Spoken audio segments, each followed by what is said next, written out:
This should already be basic digital literacy, but it's not. Most people are still using AI like a clever toy in a browser tab, while the useful version already moved onto the machine itself. That is the gap. If AI can only answer questions, it is interesting.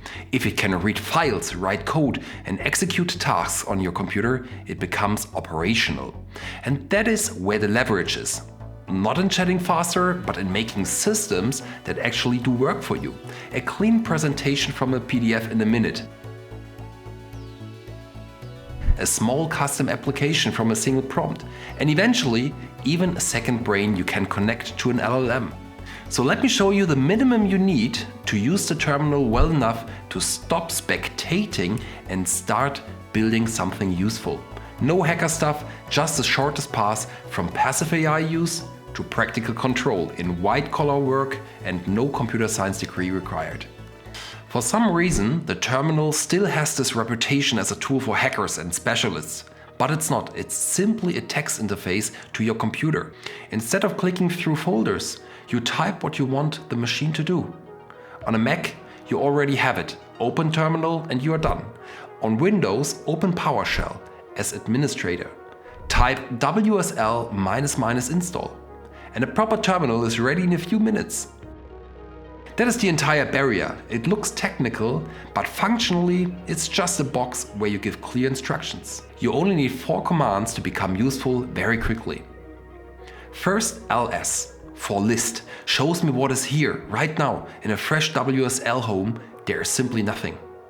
Then mkdir for make directory report creates a new folder called report. Now I run ls again and the folder is there. Then cd report change directory moves me into that folder. And explorer.exe. Opens that exact location in a normal Windows Explorer so you can always check what is going on in a familiar view. That is enough to stop feeling lost in the terminal. You can create a place, move into it, see what is there and jump back into the normal desktop whenever you want. And once you're comfortable in the terminal, installing the AI tools is much simpler than people think. I will show Gemini here in detail, but the others work very similarly. You go to the GitHub page, find the install command and run that one line in the terminal. That installs the tool locally on your machine. Then you connect your account once, click the link and log in your browser. And that is basically it. Installed, connected and ready to work inside the terminal. Claude Code, Codex and the other serious tools are conceptually the same. GitHub page, one install command, connect your account and you're in. Now let me show you why this matters immediately. I take a World Economic Forum report on AI, simply the PDF I downloaded it. Drag it into the folder report we just created, open Gemini and ask the terminal agent to turn it into a clean presentation.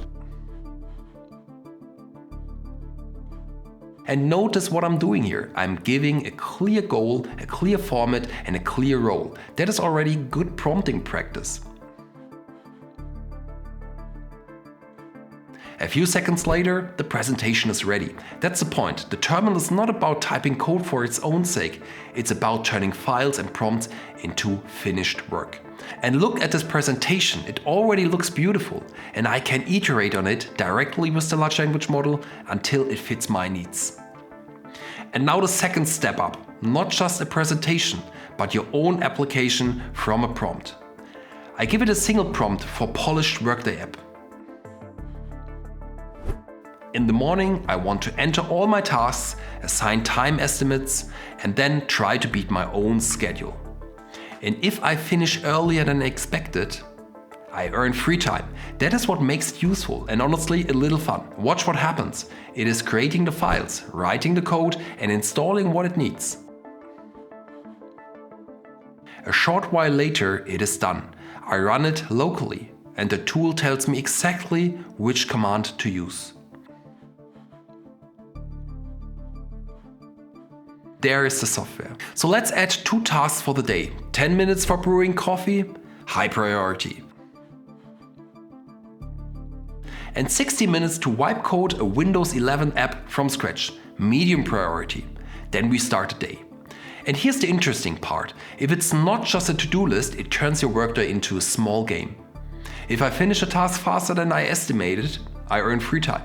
That free time becomes guilt-free procrastination time I can actually spend. So the time is not just organizing the day, it makes beating your own estimates feel rewarding, which is exactly why I wanted it. And because we are building, not chatting, we can evolve the software instantly.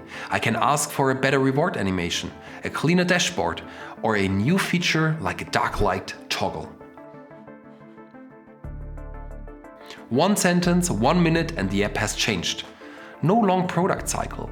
No waiting for a company roadmap. You can shape the tool around the way you actually work. Today I showed you the absolute minimum. How to open the terminal, move through folders, and use it to get real work done. A presentation from a report, a working app from a prompt, and all of it running on your own machine. That's a shift. Stop treating AI like a website. Start using it like a tool. Subscribe and we will build from here.